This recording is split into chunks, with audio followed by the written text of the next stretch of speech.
avec Yes. C'est notre moment. Dites oui aux actualités dans votre journal TV. El Mondes mety ho an'ny karazana fiara rehetra ary miantoka ny hatsarany. El Mondes manolotranao ny vaovao. Vaolinona vaovao be. Vaolinona manolotra ho anao ny vaovao. Loto ny olanao, vaolinona ampiasaina.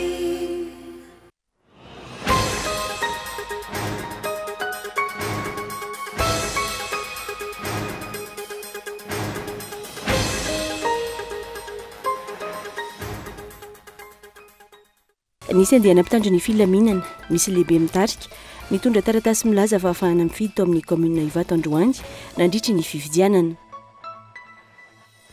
Mercenaire de vote maro no tratrin'ireo délégué ny candidat avy amin'ny fanoherana, nifidy niverimberina ka nampiasa karapanondro sy karapifidianana tsy mitovy, teny Andresoro, boriboritany Fahadimy. Maro ireo lesoka hita tamin'ireo commune manodidina n'Antananarivo renivohitra tamin'ity androm-pifidianana ity, raha tsy laza fa tsy nibily tatokana ho an'Ambilobe, lasa tetsy Tanjombato. Taorian'ny fisamborana ny maître Toudarno tany Toamasina, nikasanao fizavana ny trano fonenana ireo mpitandro ny filaminana, saingy tsy tao anaty fanarahan-dalàna izany ka tsiraikitra tamin'ny ora farany. Any ivelany, niroso tamin'ny fizavana ny toeram-piasan'ny filoha koreana tatsimo ny mpitandro ny filaminana any an-toerana Androany, taorian'ny fikasana ity filoha ity ampiatra ny loi martial any an-toerana herinandro lasa izay. Ny antsipirin'ireo zao ankehitriny zao.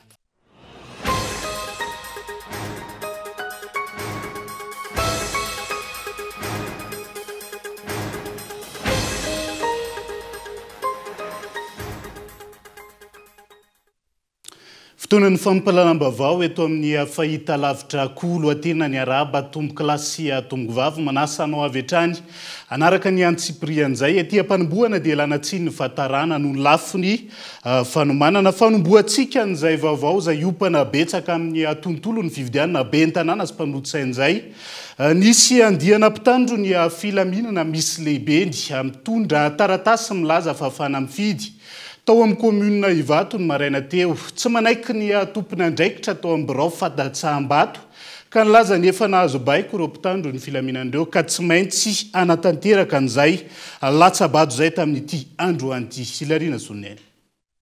Herin'ny telopolo avy any amin'ny faritra, niaraka tamin'ny lehibe iny no tonga hifidy teny amin'ny commune Ivato ny maraina teo.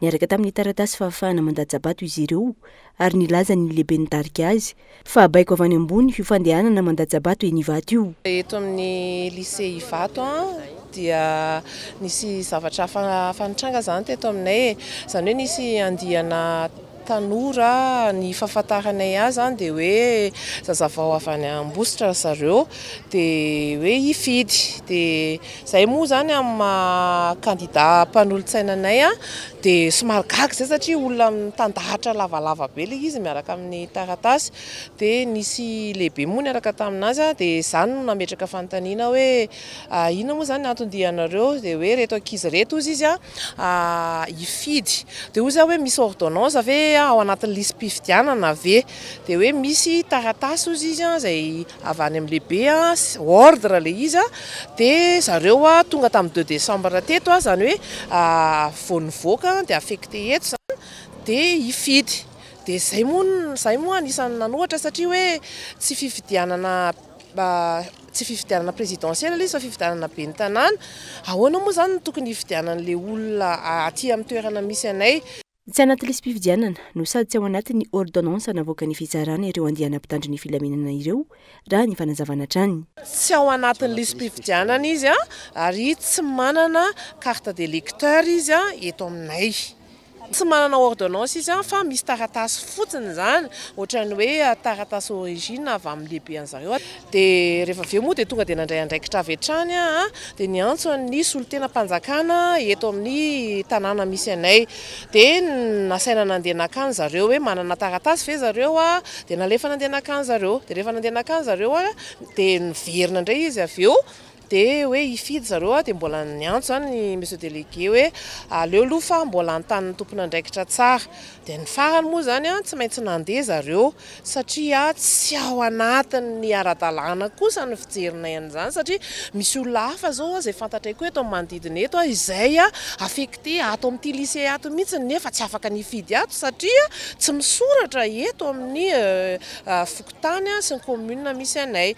Ka ny anay zany ny teny ampitainay dia hoe aleo izy fifaninanana madio izay safidim-bahoaka satria hitondra fampandrosoana zany fitantanana mangarahara zany ny zavatra ilaina zany ny antony hijoroanay.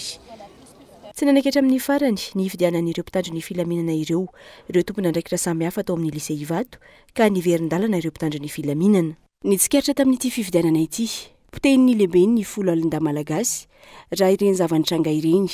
Tranga mbola tsy nisy teto amintsika atao anatin'ny 80 taona araka ny fomba fiteny tamin'ity fitondrana volomboasary ity. Raikitra ihany koa ny savorivory sy ny fifamaliana teny Ambirao Fandatsaham-Bato teny Anjanahary teny. Antony tsikaritry ireo délégué de vote fa misy olona mikasa hifidy amboletra izay tsy ao anaty lisy-pifidianana akory. Daniela Minoso. Ankoatra ny resaka mandeha amin'ny fifidianana bileta izay efa voamarika mialoha, nisy nikasanao amboletra ka hifidy sotro izao teny amin'ny bureau Fandatsaham-Bato Anjanahary ny maraina teo. Tsy nanaiky ny délégué sasany sy ny mpanaramaso manoron-jany ka raikitra ny fifamaliana. Any nanaramaso azonao mitondra olona vany zareo tsy mandalo amin'ilay secrétaire. Mitondra enona tsara mitondra olona vany izany joro tonga dia ozy ilay madame midira nefa ny ao anaty mbola tsy voaka. Ahoana moa anao tsy teny amin'izany? Izany ve dia mety? Olona vany amin'ny dossier tonga mifidy Kana zavatra contrôleur hitako taminao nataona olona tsy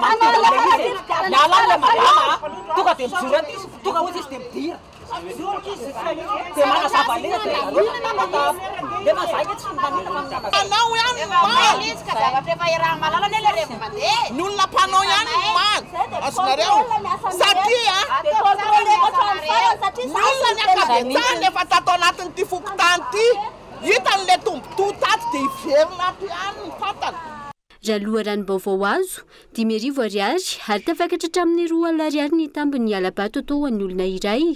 Izany hoe mandray 10,000 ariary mialohan'ny hidirana amin'ny pro-pifidianana iray. Mandray ny volambony kosa rehefa vita niraka izay ampanovina ireto farany. Ankoatra izay, tsy mijanona amin'ny bureau Fandatsaham-Bato iray ireo olona mikarama ireo fa mitety ireo bureau Fandatsaham-Bato maromaro. Tsy ny teto Anjanahary ihany, isany ahitana tranga tahaka izany ihany koa ny ankamaroany ireo bureau Fandatsaham-Bato. Isan'izany ny Tetsy Amodiady. Maro tamin'ireo mponina teny an-toerana no karamaina vola iray alina ariary isa-tokantrano, nomena kara-pifidianana sy kara-panondro osoka, mitondra bulletin précoché ary mandeha mifidy amina toerana maro samihafa.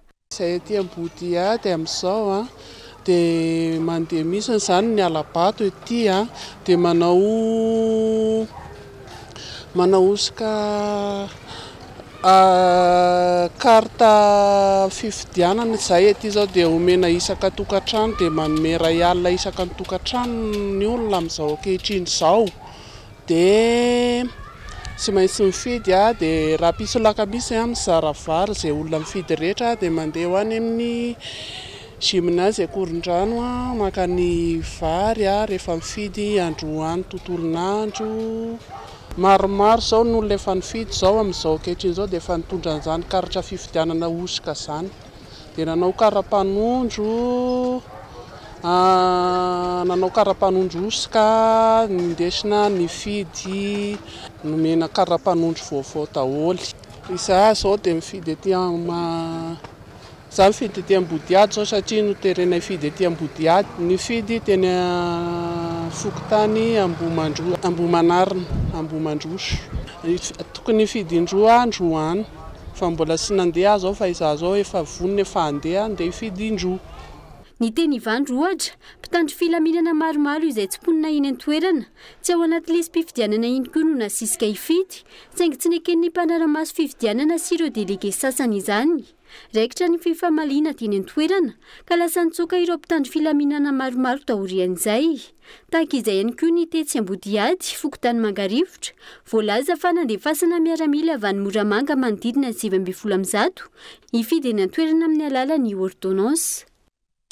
Fa pikaramanady mpividianana maro ihany koa no tratran'ireo delege ny kandida avy amin'ny fanoherana.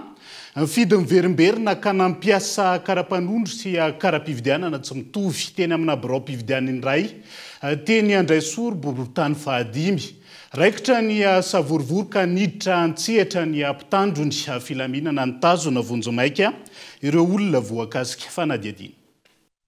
Nanjakan'ny paikady maloto tanteraka ny andron'ny latsabato ny tapany maraina tao Andraisoro boriboritany fahadimy. Maro ireo mercenaires de vote tratran'ireo déléguen'ny candidat izay nifidy ny verimberina tamin'ny alalan'ny fampiasana karam-pifidianana sy ny karam-panondro tsy mitovy. Ny karam-pifidianana zao Razana Kiniaina ny karam-pifidianana, Razana Kiniaina Emmanuel. Ny ato anatin'ny karam-panondro anefany Rakoto Arjona no Menjanahary Denis Moreno. Ary efa tsy voaity fa efa fanitelony zao reto. Andraisoro zay tsara marina fa 399 reo liste additive tamin'ny alalan'ny ordonnance. 80% andreo efa ny anaty liste, efa naretena tamin'ny ralina tamin'ny 15 mai, mbola miverina. Ny incident tamin'ny maraina zany dia efa tsy avelan'le président bureau de vote ny délégué anay vérifier an'ilay liste. Tsy nanaiky hatramin'ny farany ireo déléguen'ny candidat izay tsy namela ireo telo mianaday saron'izy ireo Ambodiomby. Nandeha ny fanontaniana sy ny maro hafa ka nibaradaka ireo olona voakasika fa sy foky tany iray eny an-toerana no naniraka azy ireo hanao ny mission.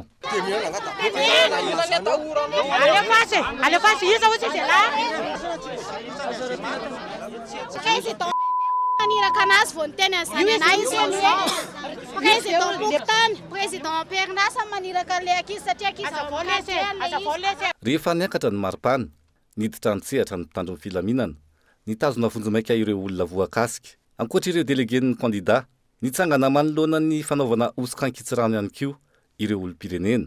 Efa hatramin'ny maraimbe, andian'olona mampiahiahy maro no tazana teny an-toerana nanatanteraka ny latsabato. Areo zalahy reo zany ohatra hoe mpanao baolina maromaro niaraka teto amin'ny ilany teto, dia zay teto amin'ny ilany teto dia nifampitaotona be teo zalahy reo fa tsy hoe nisy olona nanelakelana mihitsy. Dia zay natratraran'ireo le mpisavo azy ireo. Eo amin'ny 10 eo zalahy miaraka teo. Izy mifankafantatra daholo izy rehetra. Isan'ny niteraka savorivory teny ampanotokana Ambatomaro boriboritany fahadimy ihany koa ny fisiana vatan-dehilahy manodidina ny 30 nitondra taratasy fahazon-dalana hifidy tranga izay tonga hatramin'ny fifampikasihan-tanana rehefa nitsipaka ny fahafahan'izy ireo mifidy ny délégué maro. Le olona zany efa miverifie zany ny délégué dia hoe ohatrany tsy mponina eto ampanotokana ireo dia avy eo ary zalahy misisika fotsiny. Efa tsy nanaiky ny olona dia ny président Pokotany hoe velao ny olona hifidy. Nandray fanapa-kevitra ary ny président ny bureau de vote hoe fa mba tsy isian'ny korotana dia aleo le olona ao anaty lisy mpifidianana aloha no mifidy fa le manana ordonnance mba miandry aloha. Tsy nanaiky indray ny assistant parlementaire sy ny délégué an'ny orange fa hoe avelao ny olona hifidy dia raikitra ny korotana teo dia nisy vehivavy anankiray tonga dia nifelan'ilay assistante parlementaire ndra raikitra no sakoroka teo. Ho an'ireo candidat be ny tanàna eto Andrenivohitra, tsy ekena ny tranga toy izao ka tsy tazapotsiny izy ireo raha voamarina ny osika sy alabato. Ty kolotsaina alabato tia dia tokony hajanona amin'izay ka manoloana an'izay aloha zany raha tena avere moa zany tena fomba fiteny azy raha hoe tena be da be ny profo sy ny zavatra mitranga dia tsy maintsy dénoncer zay zavatra rehetra raha indray fepetra mifanandrify amin'izay. Isan'ny fototra izao olan'izao ny resaka ordonnance hoy ireo déléguen'ny candidat ny Andraisoro sy ny manodidina anatin'ny boriboritany fahadimy izay isan'ny nahitana mpifidy maro avy amin'izay ordonnance izay. Nikorotana tamin'ny ankapobeny ny azotra mpividianana tamin'ireo birao mpividianana rehetra teny anivo boriboritany faharoa tamin'ity androan'ity. Misy tamin'ireo birao mpividianana no afahany ary ireo olom-pirenena nifidy indroa miantaona raha ny fanadihadina natao fitiny okolona. Ny tarika korotana tetsy amin'ny EPP Ambohipo, boriboritany faharoa ny fisiana andiana tanora izay tratran'ireo olom-pirenena nanana kara-pifidianana misy roa samihafa raha ny hitan-teny an-toerana ny tapany hariva teo. Ampolin'ireo tanora ireo no samy nanana kara-pifidianana samihafa. Ny iray amin'ireo tanora nifidy ity tranoteaka ity.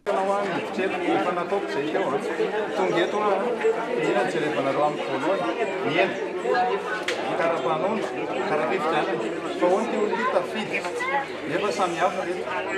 Ahoana ty olo ty mananjo mitondra kara-pifidianana roa izay tsy azontsika rehetra atao.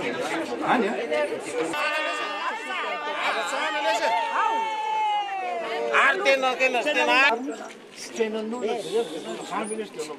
Nentin'ireo mpitandro filaminana avy hatrany ity farany, ny olom-pirenena Ratrimaso izay samy naneho ny atezerany manoloana ny fihetsika tahaka izao. Fifidianana roa nentin'ilay olona.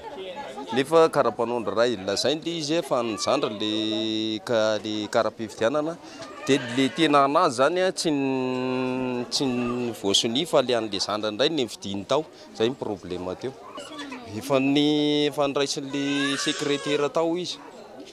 Or nefa ny antanin'le olona tratratany dia navoaka n'le anankiray le kara-pifidianana ray. Lasa roa zany ny tany aminy.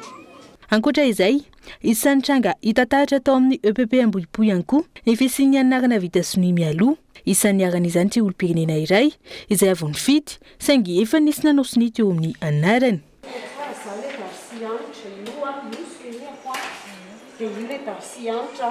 Iny asa mbola tsy nanao sonia, tsy soniako. Zany efa nisy nanao sonia zany teo. Eo zao ny problème. Safidy fa tsy anay io. Tsy soniako. Ty zao jangevy ty ny kara-panondroko a. Dia ty ny kara-pifidianako. Reo. Amariny tsara daholo fa ty za. Ty ny soniako. Andeha hifidy a dia ny zavatra mitranga zany a eo amin'ilay toerana tokony hanaovako sonia efa nisy nanao sonia. Rehefa no amarinina zany dia tsy soniako le izy. Zany efa zany eto amin'ny kara-pifidianako eto a efa nifidy eto amin'ny élection présidentielle, nifidy eto amin'ny député dia andeha hifidy amin'ny maire zany a dia eo amin'ilay place misy ny anarako a efa misy signature. Zany hoe tsy fantatra zany le olona nanao an'ilay signature fa zao zany tsika vao hoe inona ny olana mitranga satria mbola tsisy toerana ahafahana anaovako signature atsony satria efa voasigné zany eo amin'ny toerana tokony anaovako signature.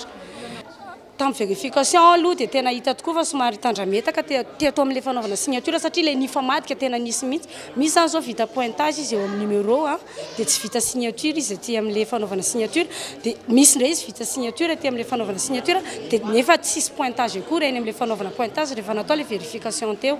Tsy maintsy niady vonjomaika araka izany ny fandraisana ireo mpifidy tao amin'ny biraom-pifidianana fahadimy tamin'ny fotoana ny alana teny an-toerana. Biraom-pifidianana misy roa samihafa etsy amin'ny EPP Ambohipo. Boriboritany faharoa no samy nahitana izany olana samihafa izany. Fototra ireo tandrevaka samihafa raha ny hita anatin'ny boriboritany faharoa. Toy ny teny amin'ny CEG Ambolokandrina hatrany ny olana amin'ny lisitra mpifidianana io. Misy ireo tonga nifidy tsy anatin'ny lisitra raha ny fanazavana. Fa teo fotsiny zao nisy hoe nisy madama zay avy any amin'ny Fokotany izy omaly nijery ny lista dia hoe tao a nefa tonga teto izy dia hoe tsy tao anatin'ilay lista avy any amin'ny seny. Dia zay moa tsy afa mandroatra hoe andeha ampifidy anazy satria rehefa tsy ao anatin'ny lista dia zay ny toromarika azonay avy amin'ny fiofanana avy any amin'ny seny hoe rehefa tsy ao anatin'ny lista dia tsy afa dia somary sorena kely ihany izy dia lasa moa izy niteneny hoe ndana vérifie eo ihany aloha dia jereo ilay numéro anatin'ilay boky. Isan'ireo mbola mampametra-panontaniana hatreto ny fandraisana tanànareo olana anatin'ny lisitra ordonnance manodidina ny 20 hatramin'ny 40 izy ireo anatin'ny biraom-pifidianana iray. Ny tsy manana kara-pifidianana nisy zany hoe nisy le ordonnance anona mitondra le ticket kely avy amin'ny président Fokotany nisy fa maromaro zay ny tafiditra fa tafidy manana anatin'ny lisy mpifidianana izy fa ny kara-pifidianana izy sy nitondra kara-panondra izy manana dia zay angamba ny ana sisa ankoatran'izay.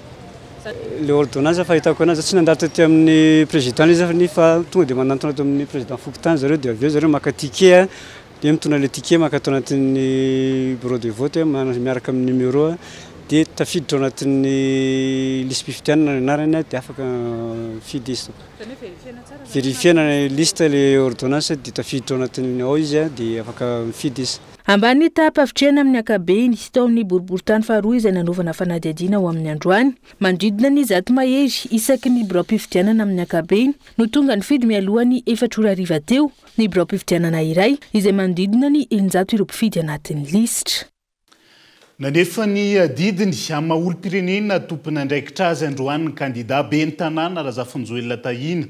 Nandritra izany no namalin'ny fanamariana izay nataon'ny Prime Ministra lehiben'ny governemanta izay nilaza fa miendrika fampielezan-kevitra ankolaka ny fanambarana izay nataon'ny vondron'ny kandida omaly.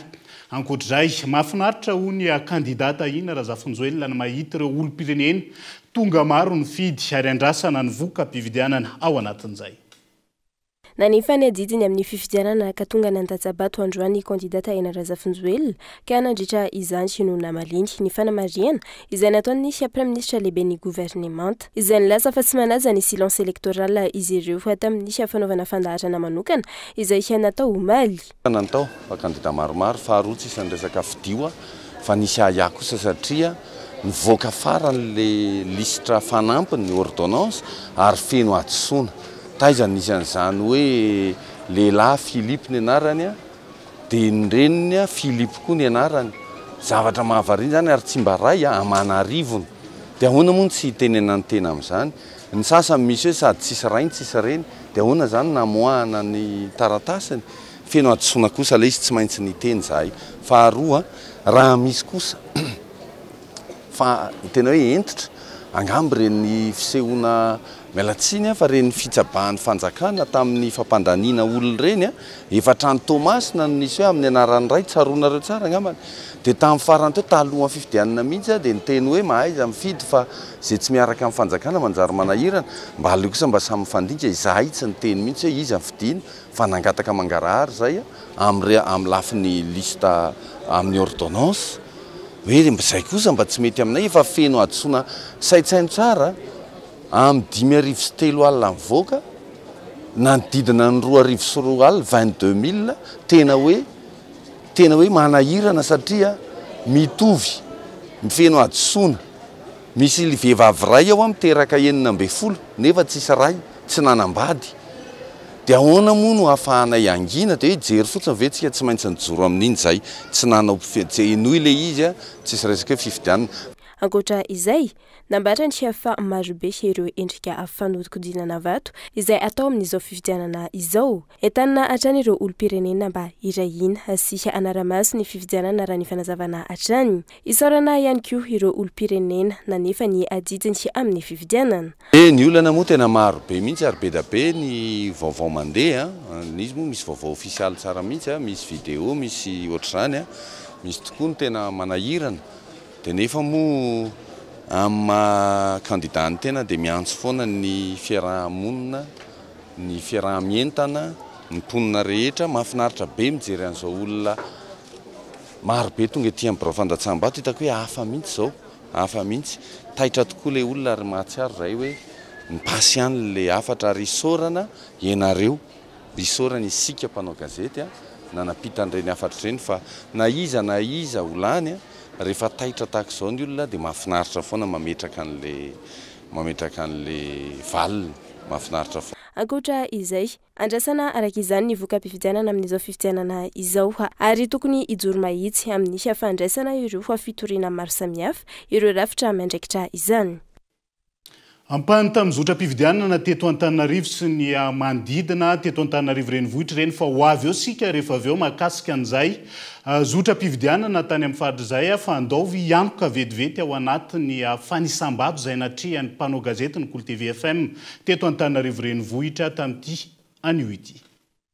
Ety amin'ny sujet tambarinandrina no misy anay amin'izao alina izao raha ny hita ety atoerana dia amin'ny ankapobeny efa vita daholo ny fandisam-bato ary raha ny hita amin'ny tarehimarika dia ny laharana faha-4 no mitarika aloha hatreto manaraka azy ny laharana faha-7 ary eo amin'ny laharana faha-3 no misy ny laharana faha-2 izay kandida ben'ny tanàna ny commune Antananarivo renivohitra saika ny zotra ampilaminana ny fizotra ny fifidianana tamin'ity andro an'ity ary ny zotra ampilaminana ihany koa ny fanisam-bato ka arahitsika araka izao ny fanazavana ireo nanatry maso fa nisy ihany moa ny indro kely fa saingy hoe ny lamina tamin'ny ankapobeny izany.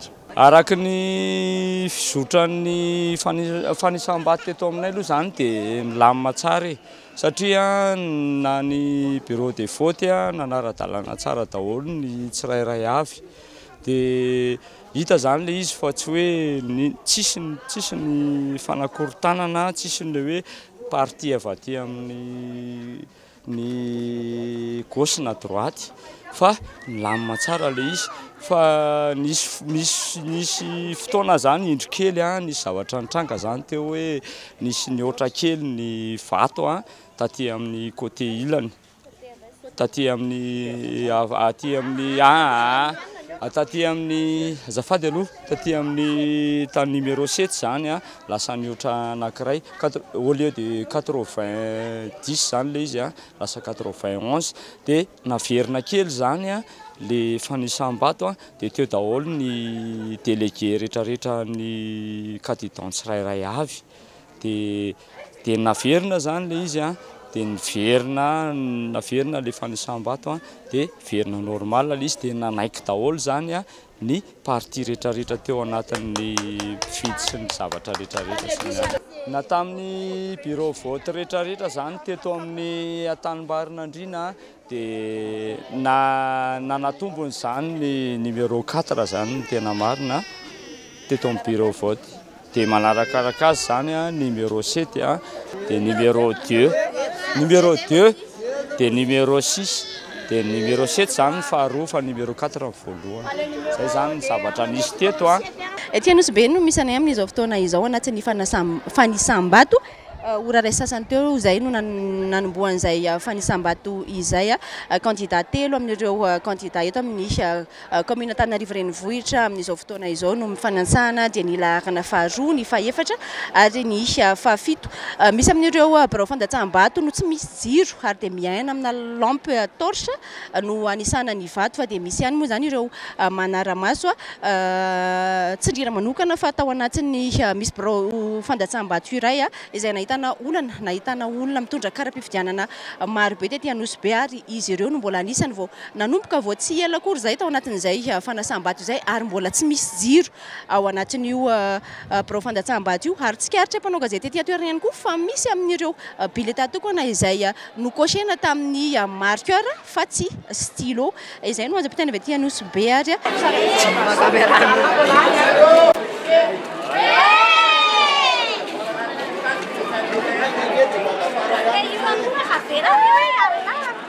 la fona vai zany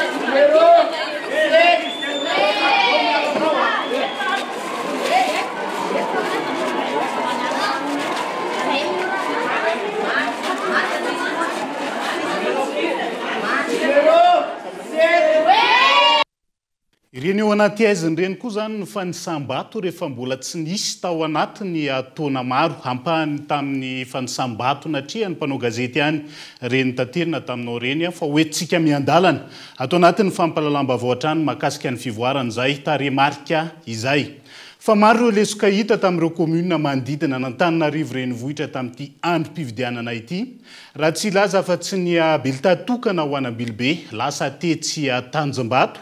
Nisy ihany koa ny fifidianana safidin'ireo olom-pirenena atakalo PPN Zovola natao na piasan'ny commune teny Ambohimangakely na teo azany totosa ihany ny fifidianana tamin'ity androan'ity onona zay. Tranga tsy fahita firy no niseho teo amin'ny EPP Tanjombato tamin'ity fifidianana ben'ny tarana sy mpanolotsain'ny tanàna ity. Bileta tokana ho an'Ambilobe no tonga tao amin'ireo salle misy roa. Ka ny anay izao ato amin'ny birao de vote misy anay le bulletin le carnet ana bulletin unique ny soratra eo ivelany foniny Tanjombato ray tsy mivaky nefa ny ao anatiny afany Ambilobe ny fito amin'ny carnet zany ohatr'izay dia ny fito amin'ny carnet no anay eto. Tenenay tsy fantatry hoe lasaiza fa hoe ny zareo fotsiny aloha ny atao aminay izao.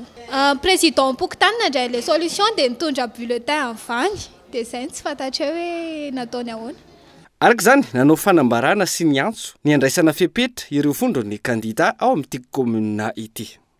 Reto zahay avy eo amin'ny candidat anankitelo avy eto zany mijoro eto izay manao constant izay zavatra misy zay tsy tolérable aloha satria zay moa mahaseny tompona andraikitra voalohany amin'ny resaka fifidianana dia ny zavatra ohatr'izao tena tsy tolérable mihitsiny ka zay ny anairanay dieny zao vao maraina zao ny tompona andraikitra eny anivon'ny seny ny jery akaiky ny momba an'izany ary mihintsy mananteny izay fa mba mijanona eto aminay ihany izay problème izay fa tsy miparitaka manerana ny misy endrika tsindritsindry siramataora samihafa ihany koa ary fikasana anankirotana amin'ireo komuna hafa toy ny any Ambohijanaka.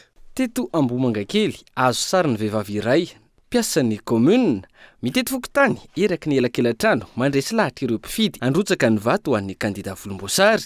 Tambin'izay omena vola sy ireo entana ilaina amin'ny fiainana andavanandro araka ireto fijoroana vavolombelona nataon'ny mpifidy teto amoronakona ireto. Dia misy madama anankiroa telo miaraka amin'ny olona tanàna izy dia manakarama olona izy ary miteny izy hoe numéro 1 fidiana dia mahazo pouvoirinareo amena vary dia mena siramamy dia mena menaka dia sady mena vola fa le vola zany tsy fantatra hoe ohatrinona ny lelan'le vola fa nresaka taminay mihitsy izy. Manao propagandy miafina zany zareo dia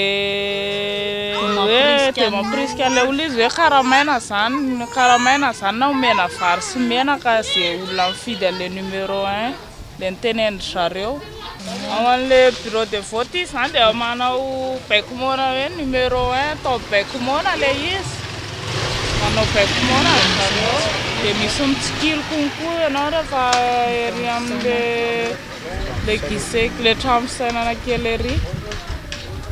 Ho an'ny komuna Ambohidratrimo mivondrona ny kandida volomboasary sy ny kandida mpanohatra ary ny kandida tsy miankina manoloana ny ataona kandida iray izay mitona olona avy eto Antananarivo renivohitra ifidy ao amin'ity komuna Ambohidratrimo ity.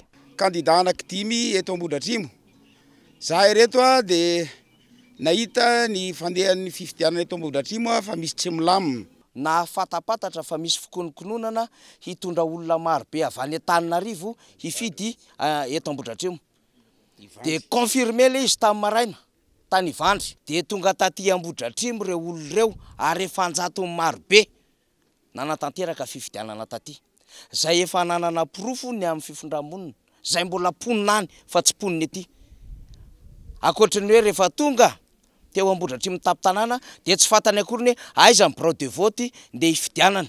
Ny dia tokana ihany idisqualifié azy ihany ana fa za tsy malala afa-tsy zay zay manaonao foana dia oka zay mamafy rivotra dia mijinja tadio. Ho an'ny Ambohijanaka distrika Antsimondrano misy misalovana andraikitra sy manao endrika ara-matahora ireo solitena ampanjakana.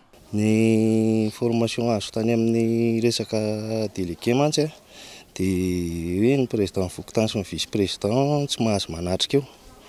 Dia tonga teo moa zany ny président dia efa niantsony ana dia natsoina dia lasa izy. Dia efa vita ny zavatra nataony teo dia lasa izy. Nametrapetraka ny zavatra rehetrarehetra tokony natao. Mety ohatra hoe mety hampisy korotana na salam'izany amin'ny resaka délégué rehetrarehetra. Tetsy Ambohitraraba komuna Kadikely vehivavy iray no hita nitondra kara-panondro maromaro raikitra ny fifamalina. Andeha anisa vato reo fa le olona. Zao andeha anisa vato sady ianao. Reto ny kara-panondro be da be. Kara-panondro be da be reto isan'reto zao reo. Firy reo. Firy reo zao. Panisa vato. Maro ny lesoka hita na teo aza ny antso avo sy ny sosokevitra narosin'ireo hery-velona samihafa teto amin'ny firenena hoy ny antoko malagasy miaramiainga. Na teo aza zany tsy nahasakana ny olom-pirenena anefa ny adidiny tamin'ny ity fifidianana ben'ny tanàna sy mpanolotsain'ny tanàna ity. Misaotra an'Andriamanitra lehibe tsika fa totosa ny fifidianana izay hifidianantsika ny ben'ny tanàna androany 1 Desambra 2024 sy 2025 enina dia teo ara ireo tsy fahatombanana maro izay rahantsika nahita androany dia tanteraka izy androany eto ny tenako amin'ny maha-birao politika ny antoko malagasy miaramiainga dia manao fisaorana an'ireo vahoaka malagasy manerana ny nosy izay nametraka fitokisana tamin'ireo kandida be ny tanàna ny malagasy miaramiainga. Ary eto ihany koa dia misaotra manokana ny vahoaka manandrina na antotosa zany adidy amin'ny fireneny zany androany. Dia izay ihany koa no hoentintsika misendy vetivety ao anaty doka fohy. Aza misaraka aminay ary.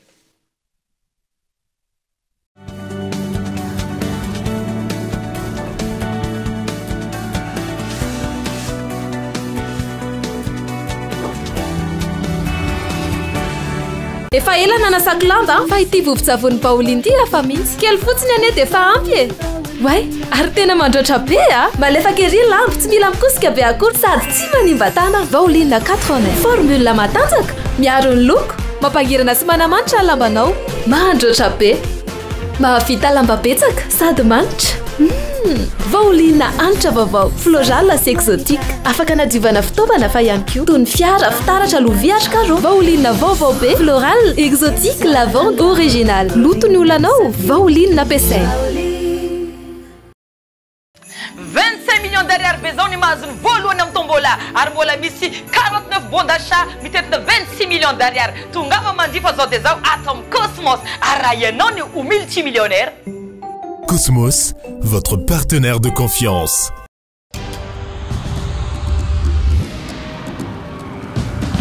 Tsika miara-miketrika ilay ho avy mamiratra. Miara-manorina, mamorina, tsy hijanona tsony. Satria efa hainao fa tsika tanora no tompony. Ndao ifandray hitady inspiraka vaovao hanoratra ilay pejy vaovao mety amintsika. Afaka mamorina maneho ny maizy atsika efa aty amintsika zao ny baolina. Tsisy anakantsika satria isika iray mifandray miara-manokatra lalana vaovao. Ka tonga ilay fotoana zao dia zao ndao falera. Thelma miova ho Yes.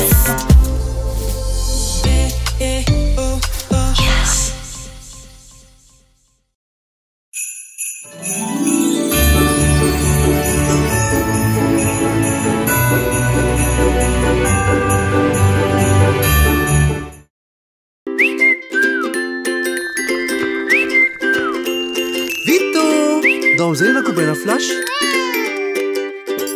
Sara be mitsiro sady mampatanjaka. Wow, sady na kobaina flash. Mampatsiro sainy.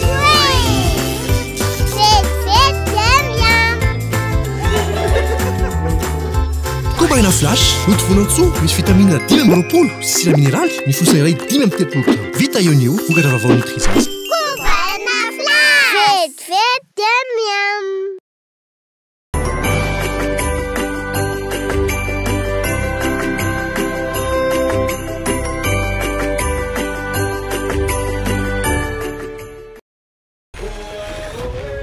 Avec Canal+, chaque jour est une fête. Allons-y. Jusqu'au 31 décembre, réabonnez-vous vite à votre formule actuelle et bénéficiez de 30 jours à tout Canal+. Et oui, un feu d'artifice d'émotion vous attend sur les chaînes Canal+, Ciné, Novelas TV et Novegas. Vivez des événements sportifs inédits avec la Ligue des Champions, la NBA, les sports de combat et sports mécaniques, sans oublier les dessins animés pour petits et grands. N'attendez plus! Réabonnez-vous pour avoir 30 jours à tout Canal+.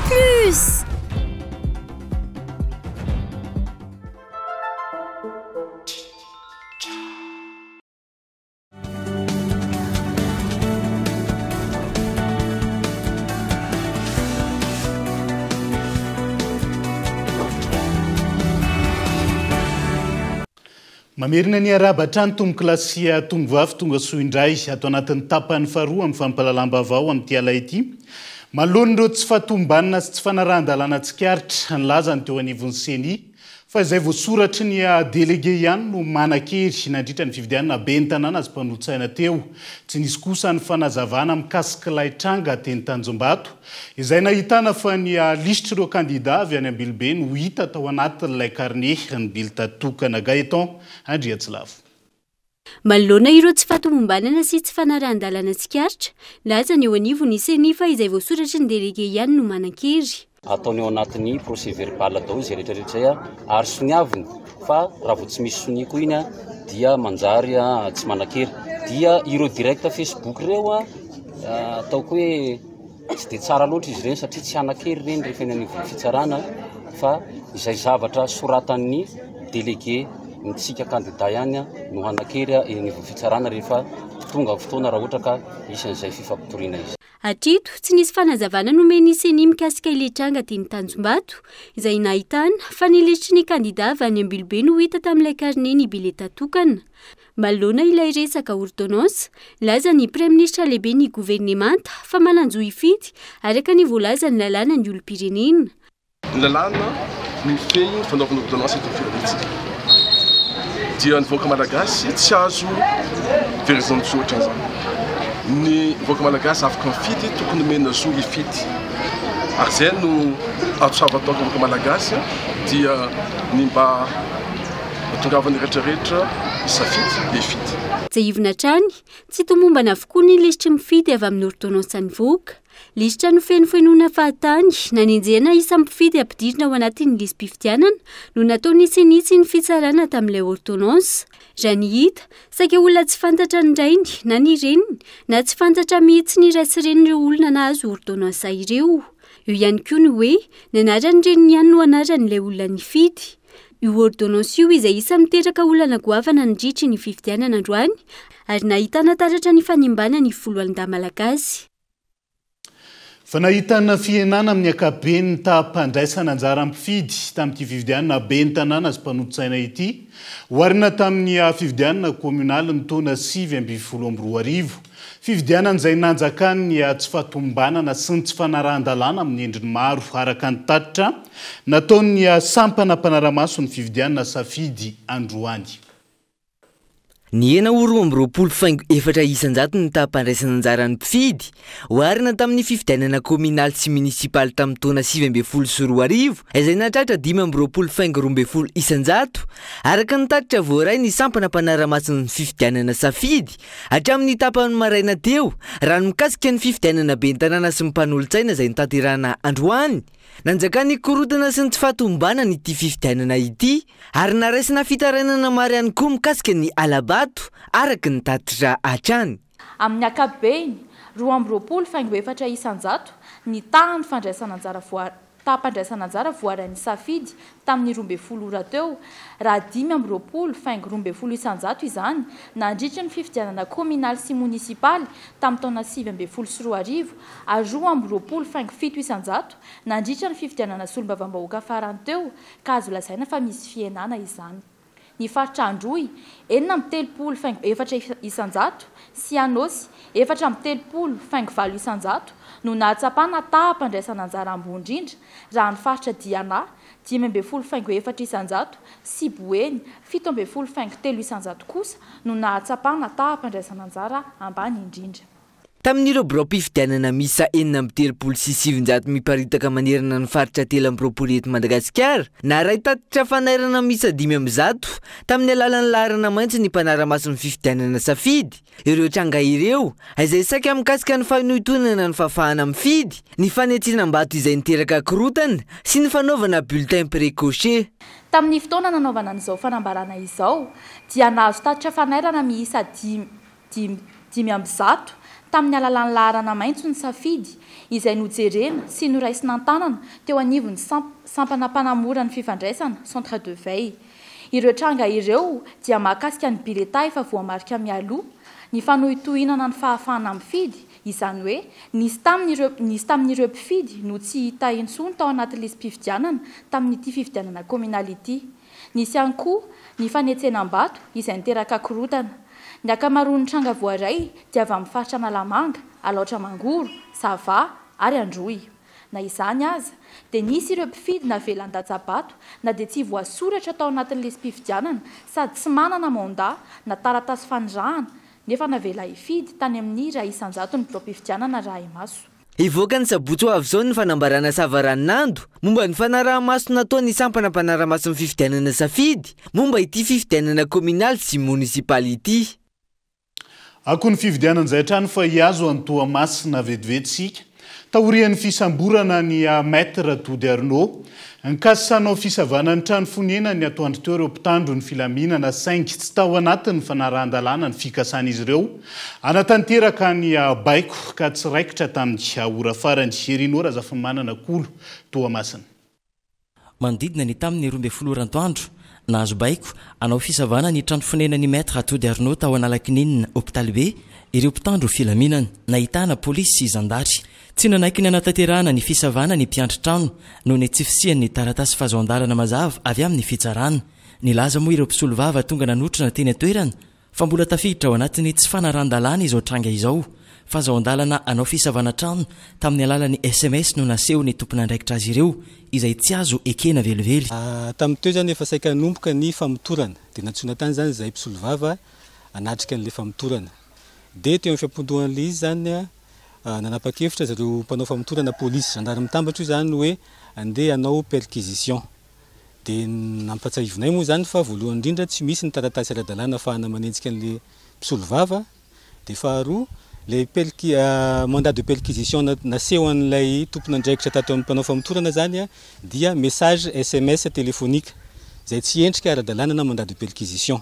Fa ny endrika na mandat de perquisition zany tokony taratasy misy sonia sy misy cachet ara-dalàna. Tsy misy an'izay zany dia nandamo zany zay fanaovana ny perquisition fa ny zareo tato amin'ny gendarmerie moa zany nanao forcing nakany pick-up anankitelo izy nilasany pick-up anankiray feno polisy pick-up anankiroa feno gendarme andehanao perquisition tranon'olona anankiray noho ny olana ny tranga amina resaka fifidianana. Zay zany zava-misy amin'izao fotoana izao. Ampatsivina eto zany fa hoe ny mpisolo vava zany alohany atao famotorana dia tokony misy autorisation de poursuite ara-dalàna dia ny mandat de perquisition koa dia tokony taratasy ara-dalàna avy any amin'ny procureur. Vao maraina no efa nisesisy ny trangana tsy fanaran-dalàna tsikaritra hoy ny candidat Roland Ratsiraka isany nahitana izany ny tao amin'ny CG Radama voalohany. Maro raha teo ireo mpanara-maso avy amin'ny vovonana Tomasina Mifao no misandrahaka manerana ireo bureau mpifidianana ka nahafahana namantatra ireo tranga ireo. Kandroany maraina moa zany dia misy olana vitsivitsy fa le izy zany efa fantatra mialoha hoe tsy maintsy ohatr'izay fizotran'le raha dia misy zavatra tranga chef fokotany manao organisation na fangalaram-bato. Misy anankiray zao 12 ans za raha tsy diso za madama anankiray miantsolona hividy olona amegna 5,000 ariary isan'olona andeha hifidy. Dia nisy zavatra ohatran'izany tratrany ery maître Tody Arnaud dia atao amin'ny Radama ka asany eniko hoe rikidy mivanina zany tao dia ohatrany hoe nifampiresaka zao sa nifamaly dia niantso polisy rikidy mivanina dia nisamborana zareo Tody Arnaud. Igny moa fanjakagna na tsy fanjakagna tsy anjarako miteny an'izany androany fa ny zavatra mitranga fotsiny dia arivo mahery ny olona antsika manara-maso superviseur miampy délégué de vote ny ariva atsika mafantatra raha tsisy ny sampogna hoe iza ny maire vaovao hitantana ny tanàgnany Tomasina satria ny SRMV normalement raha ohatra miasa normal amintsika amin'izao efa informatisé daholo raha jiaby tokony androany alina dia efa mahazo PV rehetra ohatranay ihany koa ahazo PV rehetra androany alina dia androany alina zany irigna tsara ohatra ny teneniko matetika PV ny SRMV mitovy amin'ny PV nay candidat dia za moa mankahery ny namana Tody Arnaud ary fanandefa avocat akagny manologna zay zavatra. Hatramin'ny 4 ora tolakandro teo tsy mbola nirosona ny fakana ambavany any maître Tody Arnaud raha ny loha ranom-baovao akaiky avy amin'ireo mpisolo vava manotrana eny an-toerana antony izay tsy fantatra mazava tsy misy ihany koa ny mpitory ary tsy fantatra mazava ny loham-piampangana.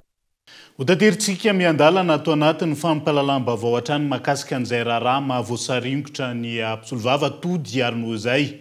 Fa maro ny endrika tsy fanarahan-dalàna an-tranga nandritra ny fividianana be ny tanàna sy mpanotsaina atao Toliara voalohany.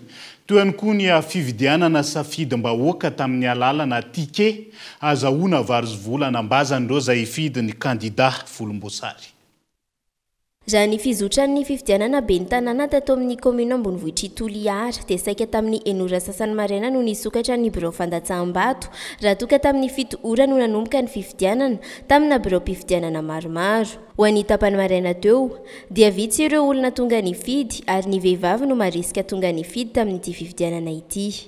Nahitana trangana tsy fanaran-dalàna ihany koa ny teto an-toerana toy ny tao amin'ny birao mpifidianana Tsenengeny maraina teo izay nitrangana Sakoroka.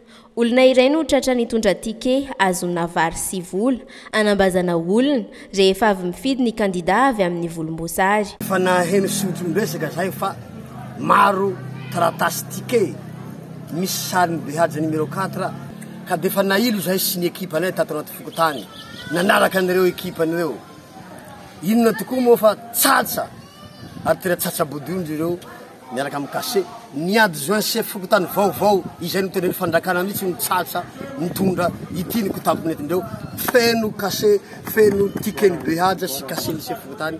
Ankoatr'izay dia birao fandatsaham-bato misa 2 tao Tsimenatsy no samy tsy nahitana ny karne laharana 10 raha toa ka ao ny laharana voalohany hatramin'ny 9 ary ny laharana 11.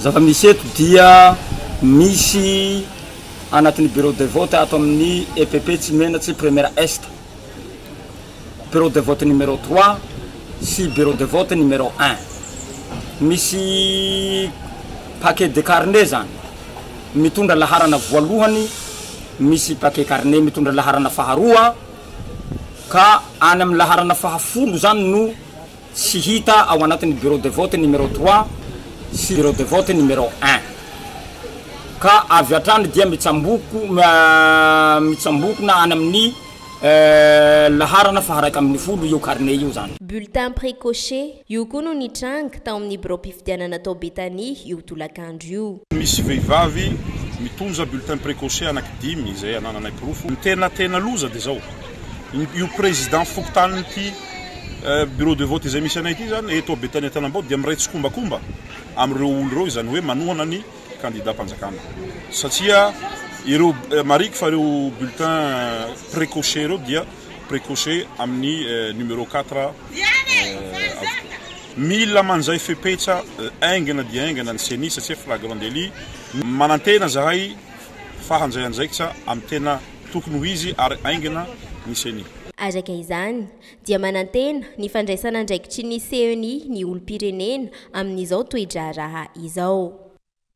Nitrangana Sakoroka ihany koa ny atao amin'ny birao mpifidianana Besasavy commune Mitsinjo Betanimena district ny Toliara faharoa androany savorivory izay tonga hatramin'ny fikasihan-tany se fokotany tany antoerana Bonhomme Élysée Kolotoliara.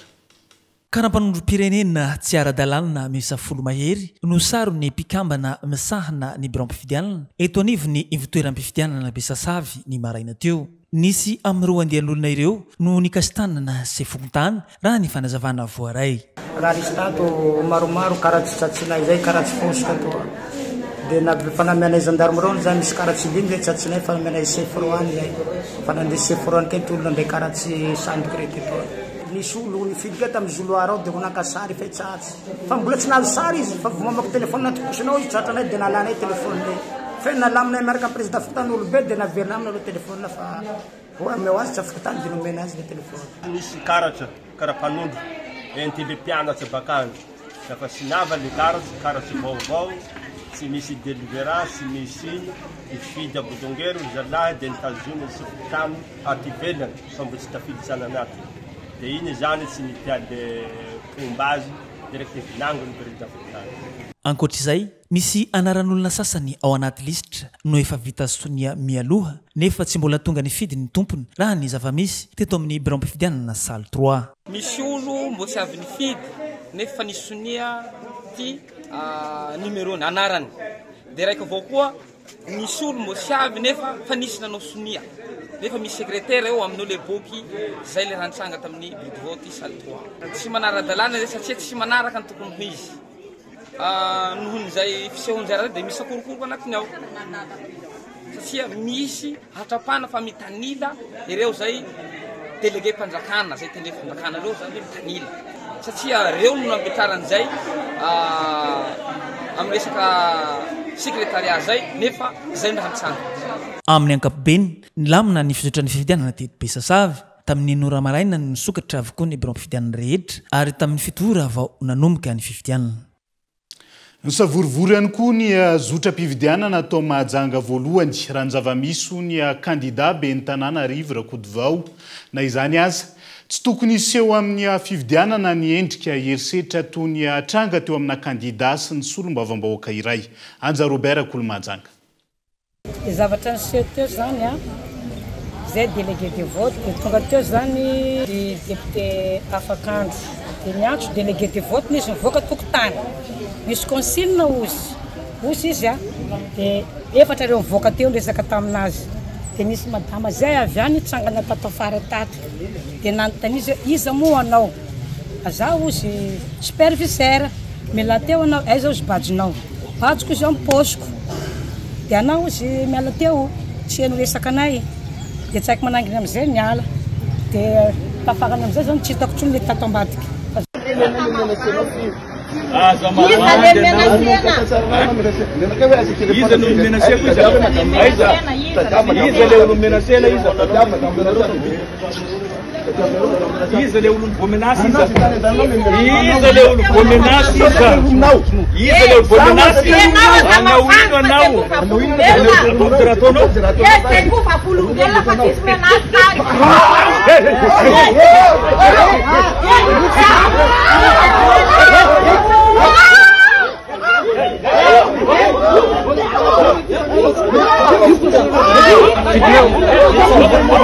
Filmeu.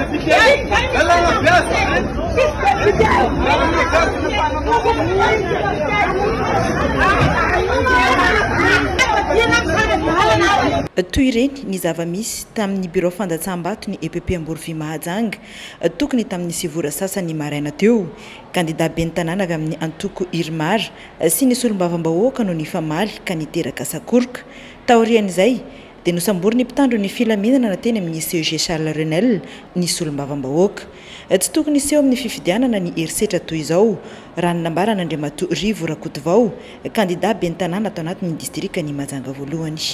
Zay lazaiko tena potika firenetsika poteha zao fitondrana zao ny firenetsika. Mampalahelo mety samy manana marina samy manana ny diso fa ny herisetra tsy tokony iseho amina fifidianana. Nefa dia no ny antony samy hafa misy mety manao sinema, misy ny tezitra satria mahatratra n'ilay finiavana angalatra. Averiko ny mandeha fa eno nandritra fotoana maritra izy io. Rehefa nahita ny reto olona mivezivezy vaovao eto Majunga, maheno any amin'ny atete anao hoe zao niala tany Amboromalandy no maly, zao niala tany Ambonio no maly, zao aninona ty reo olona reo. Mahazo mivezivezy ny olona. Fa niteneniny io resaka hoe précaution io jereo. Tsy possible mihitsy zany izy zareo tsy afaka misy précaution zany eto. Io izy io Zany rehetra zany mitambatra mahatonga an'io fifidianana ben'ny tanàna veniny atao totondro no mandeha, sarinady ny sasany no mandeha. Efa nampozina ihany izao tranga miseho izao raha ny fanazavana hatrany. Zay lefa napetraka tamin'ny senia, indrindra tamin'ny ordonnance io. Hoe tsy alova hoe mijanona io fa ny senia moa nanazava ny heviny dia narahana izy fa mba niteneniny hoe alao mba adio arao maso io.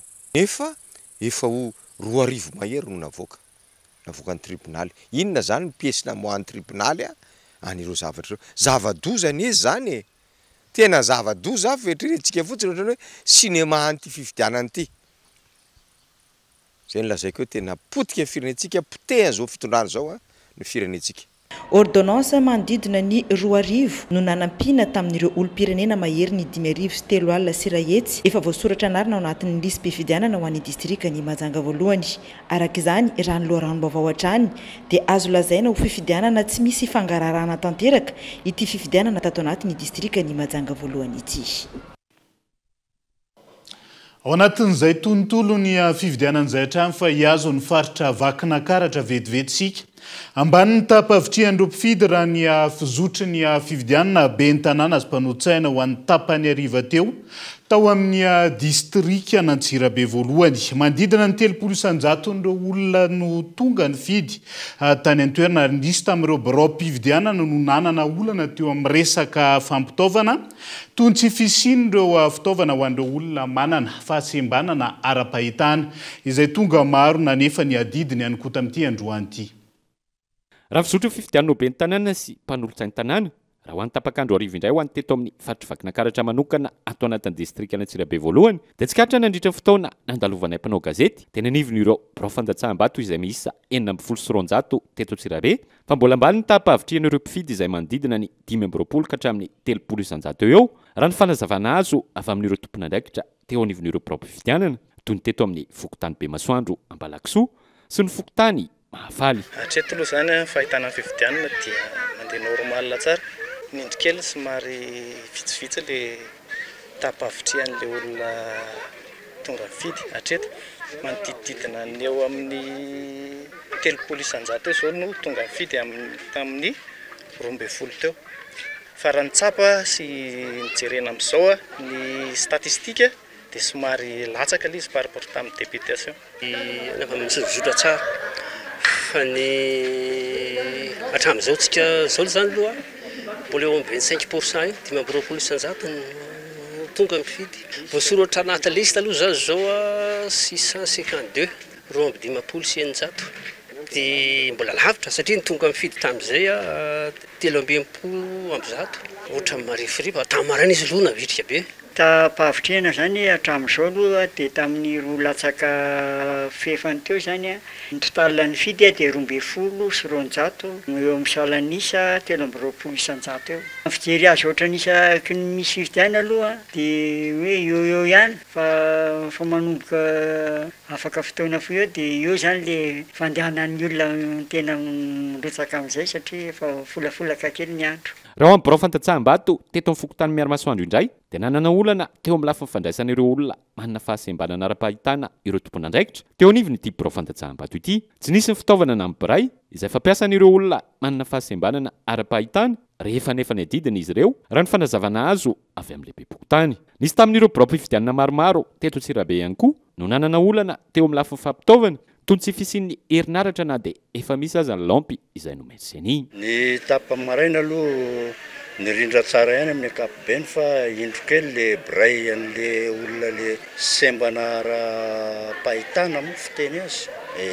Ny andro ela be loatra izy moa tao anaty entana tsy nisy le bray dia lasa nandefa olona tany amin'ny seny izahay dia zay vao mifrapy bray le tany nefa koa diso ihany koa le izy dia niatso tany amin'ny sedy tany le président de vote numéro 1 dia hoe asay voafidy izy fa asay olona manaraka olona guidany dia ny rahavaviny moa no manaraka azy tao. Voatery ny andro elaela le olona dia efa saika tezitra ihany izy moa nefa voavaha ihany le olona. Ngamba tsy niomana izy nefa mahagaga isaky ny misy fifidianana ireny tonga dia atsofoka anio hoe Miaramasoandro misy ray. Eo amin'ny ohatra hoe fampitaovana ny jiro zao tokony hoe tsy jiro portable ireny no ampiasana sy ny tariny fa tokony hoe zavatra fifidianana manakaiky ny vahoaka ity tokony zavatra avolainta tena tomombana tsara fa eo amin'ny hitantsika eo amin'ny toetra ara-pirenena mety tsy ny fahifananaovana izany dia tsy maintsy miolona amin'izao tsika.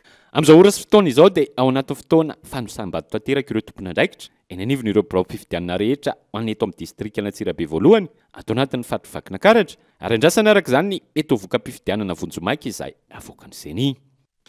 Dia izay ihany koa no hoentintsika miampita ao anatin'ny maresaka iraisam-pirenena vetivety. Nroso tamin'ny fisavanana ny perquisition toeram-piasan'ny filoha koreanina tatsimo ny mpitandro ny filaminana ny an-toerana androany. Taorian'ny fikasan'ity filoha ity ampiatra ny loi martiale ny an-toerana herinandro lasa izay. Sokajin'ireo olona ho famadihana ny firenena ny fikasan'ity filoha ity ampiatra izany. Ireo solombavam-bahoaka indrindra ny avy amin'ny fanoherana izay milaza ny roso amin'ny latsabato fandroany ho fanonganana ny filoha koreanina tatsimo sabotsy ho avy izao. Dia izay ihany koa no entina manakatona ny fampahalalam-baovao amin'ity aly ity. Naiza misy anao ankasitrahany ianao nanaraka ny fampahalalam-baovao hatramin'ny farany veloma tompoko.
vaolinina vaovao be vaolinina nanolotra ho anao teo ny vaovao loto ny olanao vaolinina ampiasaina Elmondes mety ho an'ny karazana fiara rehetra ary miantoka ny hatsarany Elmondes il a présenté ny vaovao avec Yes. C'est notre moment. Dites oui aux actualités dans votre journal TV.